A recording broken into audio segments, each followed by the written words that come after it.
What's up, everybody? Welcome back to the channel. This is technically part 2 of 2, but I'm probably going to upload this one first. So you're going to see some guitars in this wish list that we just talked about like 5 minutes ago. And I even said in that video, maybe I'll do the wish list first. But I thought it'd be fun to go through my wish list because I'm pretty sure there's a lot of things in here I don't remember. I'm sure we all do it, right? You just, oh, that's cool. I want to remember this. And you hit the save or the wish list or whatever, and you just forget. This Epiphone Ruby Explorer was one I just did 30 seconds before hitting the record button. Let me make sure we are recording. Okay, good. Because I'm not the brightest bulb in a batch. But this is a pre-order right now. And Epiphone just released a whole bunch of inspired by Gibson examples. And they, for the most part, have the proper Gibson open book headstock. And in a lot of cases, they have all USA wiring.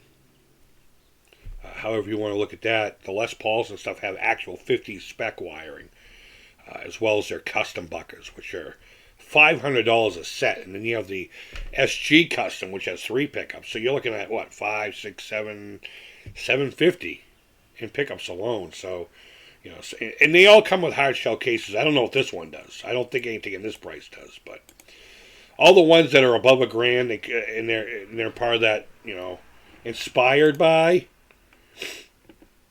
Yeah, I like this. I like this a lot. In fact, I'm not a fan of gold hardware in a lot of circumstances. I think it could work here. But one thing I mentioned is the color of the knobs. I get it. The gold and the red kind of complement each other, or the champagne and the red, depending on what you want to call that color. I'm going to call it gold. But everything else is blacked out, except for the hardware, plastic-wise. I would put witch hats on this, honestly, or the black knobs with the chrome reflectors. I think my Chibanez, I'm calling it Fakenstein.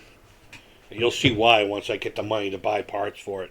I want to buy a specific pick guard for it that's mirrored, but it's like green and only has the 2 humbuckers. And get some Fishman Fluence modern, the one with the rails, the one with the Alnico-esque magnets. So, okay, we already looked at that. Well, you haven't yet, at least on my channel. Oh, yeah, I remember this. The only thing I'm hesitant about this is it's not as sparkly as I would like it to be. But like I mentioned in the previous video that you will see in the future, it's so weird I'm doing it like that, but I feel more strongly about this video, is that they use actual glitter instead of metal flakes. So it could have been worse with that. However, I would buy the ebony version of this only because it's what I saw when I was a kid. I would even go so far as to maybe make this into the single humbucker one that he had during the Kill 'Em All for One tour and that whole time period, because he had a couple of these Vs. I don't know if they were the same year or whatever, but they were the same guitar pretty much, spec-wise. And he had one that was a single humbucker. I would love to do that to one of these. But the bridges are pretty cool. I remember these bridges. I remember a buddy of mine who owned a shop here in town had a couple of them that he pulled off of a couple of guitars. And he was selling them. And they weren't all that expensive. Not too many people even knew these things existed. I remember them, though they tried to soften the edges. I remember if you caught this just right in the middle of a jam, this section right here on the edge, if you're looking at the left image, where I'm scrolling around, could really bite into you. Not cut you, but it fucking hurt. Excuse me. It hurt. So, it is what it is. Les Paul Jr.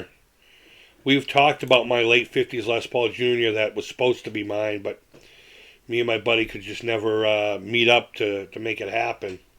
It was right around the time period where we split off into our different friendships, our different circles after elementary school. But as to sum up the story that I've told a few times, Les Pauls are starting to get popular again because of Slash, whatever. And I was like, man, I've always liked Les Pauls.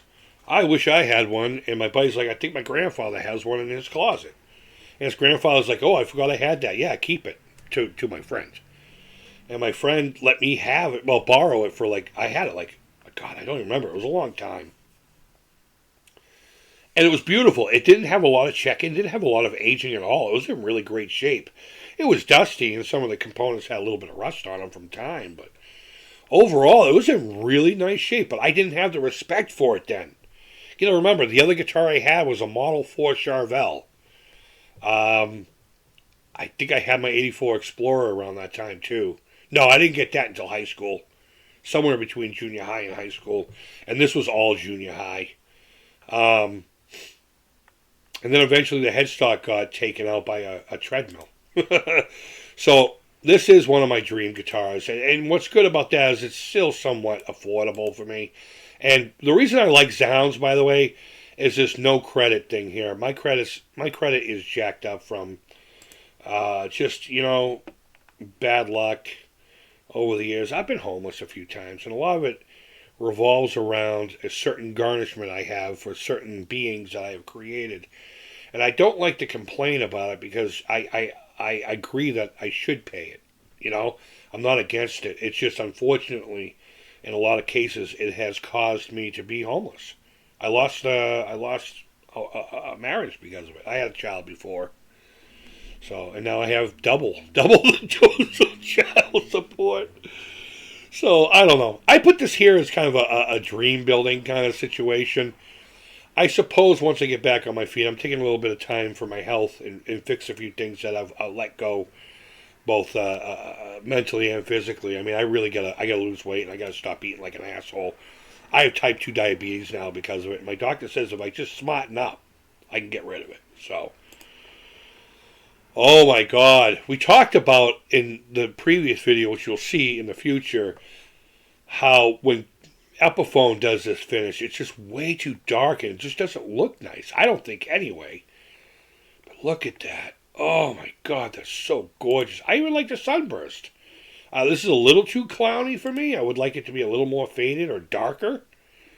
But it is what it is, But yeah, I would go with the tobacco burst. And I think I could fare $166 a month. After all the fees and everything, it'd probably be like closer to like $175, $180. Maybe that would be a little much for me. But I like once you get past a certain threshold, you can pick the exact guitar you want. So,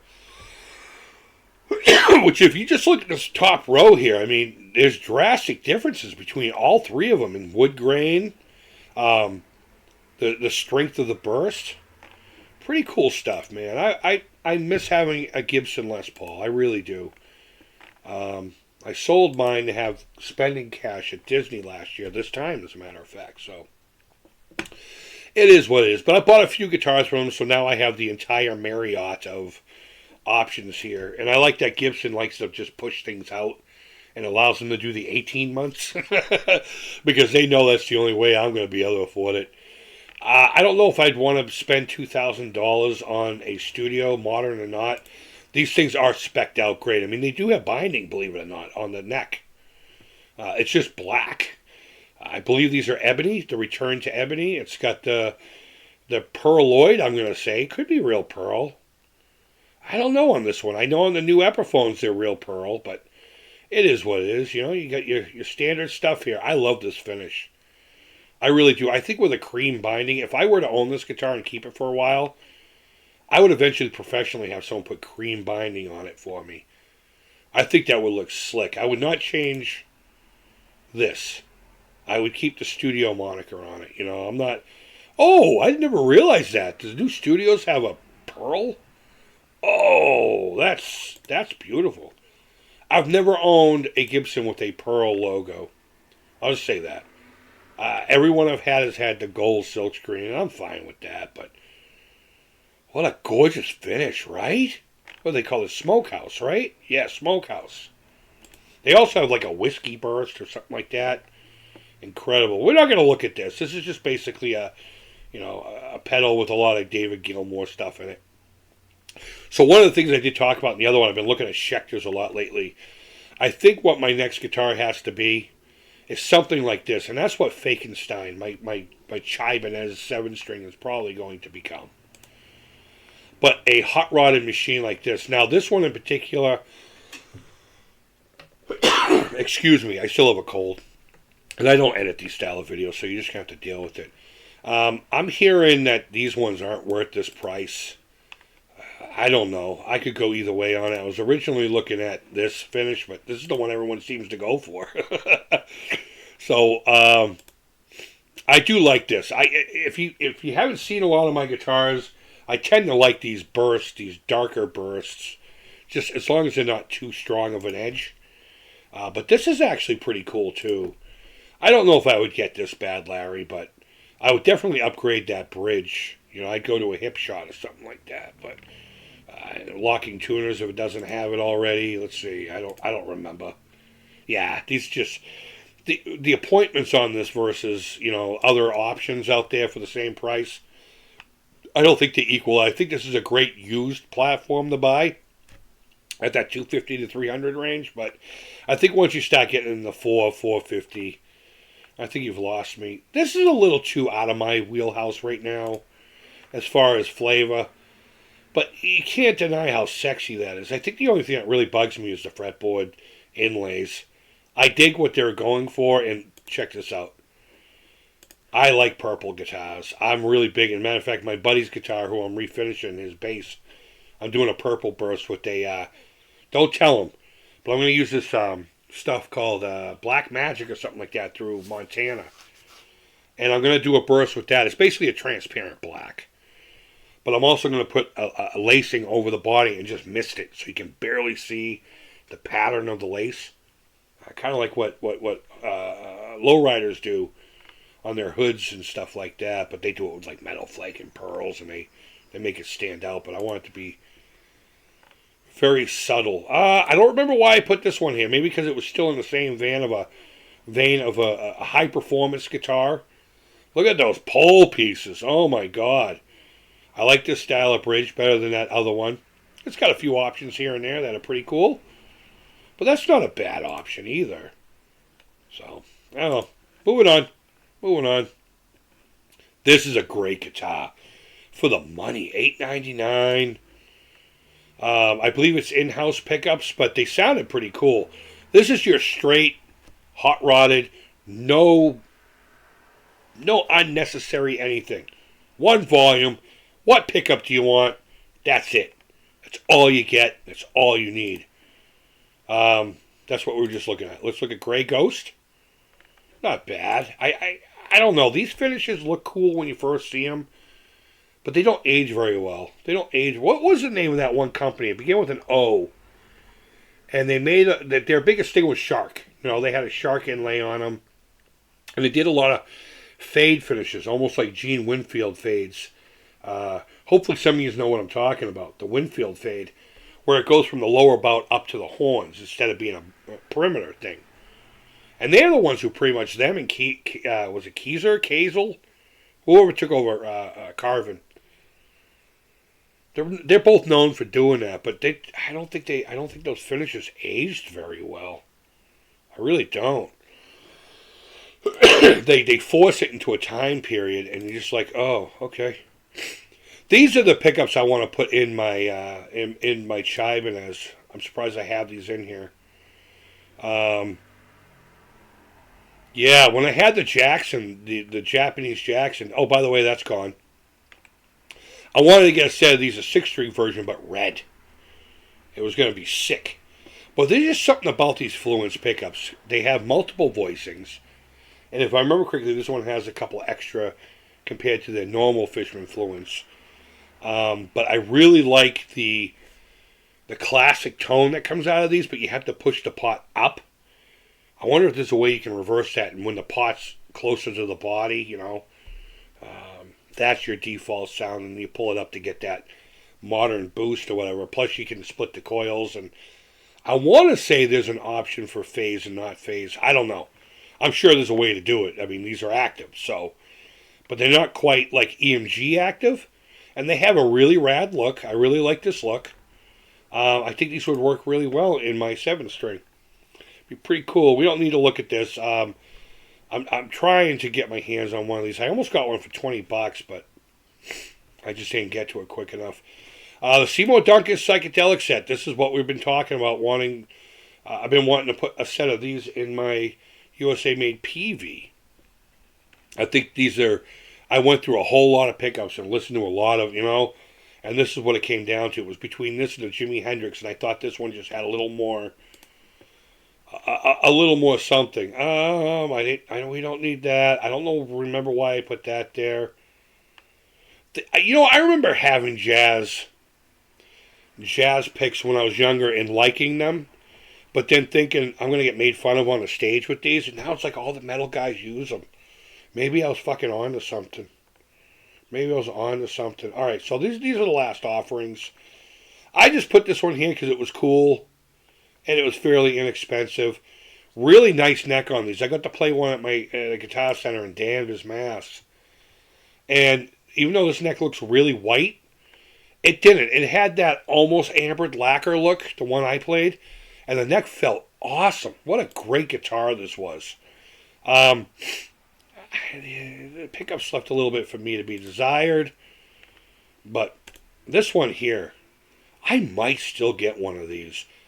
The reason being is if you remember the Esquire Explorer, I still have all those pieces. I pulled that apart. I'm selling the body off. The neck, the truss rod doesn't work anymore, and it was just an experiment. Now it needs to go on to somebody else. But what I was hoping to do was take the bridge, which is not a full telly bridge, and the telly pickup that I had for it in the conversion bracket, and then put the Eldred mod. I have it ready to rock and roll here, and then I have this vinyl sticker, this huge, that I could put over this like with my PV if you've never seen it.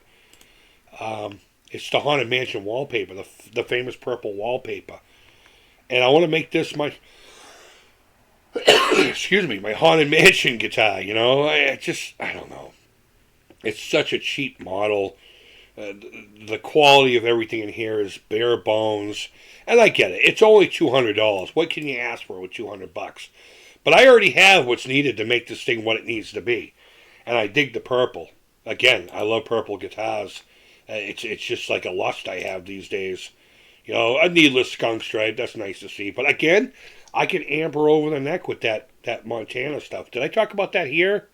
No, I talked about that, I think, on the other video looking at guitars here on Zzounds. But yeah, there you go. There's my wish list. I thought it was going to be a little more extensive.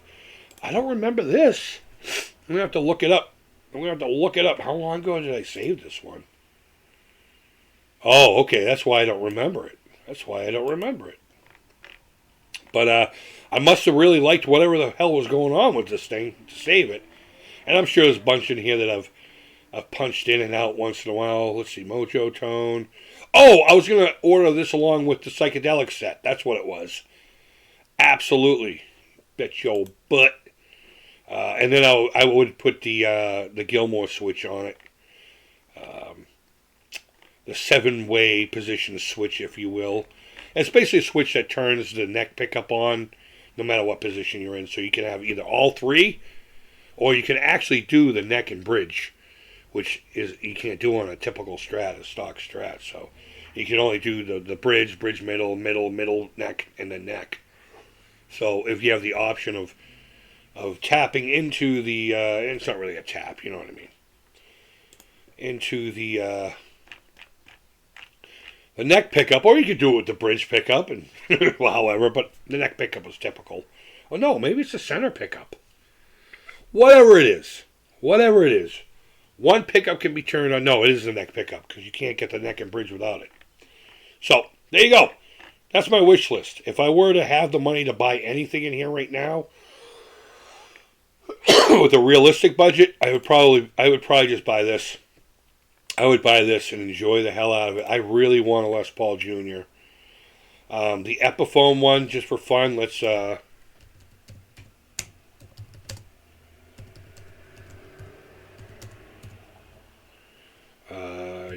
I don't have my glasses on, excuse me, IOR. Oh, I didn't spell that right. This guy here, this is too fake looking. Some people really like how dark this is, but that's like it's a veneer to hide how many pieces they put here. I personally don't care. I don't care how many pieces they use. And that's a veneer as well. And when you look at it from this edge here, you can absolutely tell. You can absolutely tell. So another neat trick to know if you have a veneer on your finish, on your import guitar, if it's got a tummy cut, if the entire tummy cut is black, or the comfort cut in the front is completely black, you got a veneer on your finish, or on your body, and they're using that to hide it because they got to grind away the wood that's underneath it, and they don't want that giant contrast. But yeah, I would really like for them to come out with a more true version of the Junior in that other line with the headstock and their American, made P90. I'd buy that before anything else. I'm just that dead set on a Junior and or the proper 84 80s Explorer should they make one. But I don't know. Maybe I'll try to get the white one when they finally come out with its body shape or not, mahogany or not. Doesn't matter. But either way, now that I'm done ranting about that, let me know in the comments. What did you think of my wish list? I will say it's a lot more realistic than I was anticipating. It really is. But let me know your thoughts in the comments below. Leave your feedback. Thumbs up, thumbs down. All of it's positive to the creep. Guys, if you haven't yet, please hit that subscription button. I know I'm a little inconsistent, but it's fun. We're just going to have fun with this, and I'll do it when I feel it. And hopefully you'll be feeling it too. Guys, wherever in the world you are, I hope you're doing very well. Until next time, take care. Keep it real. Thank you always so much for watching. And bye-bye.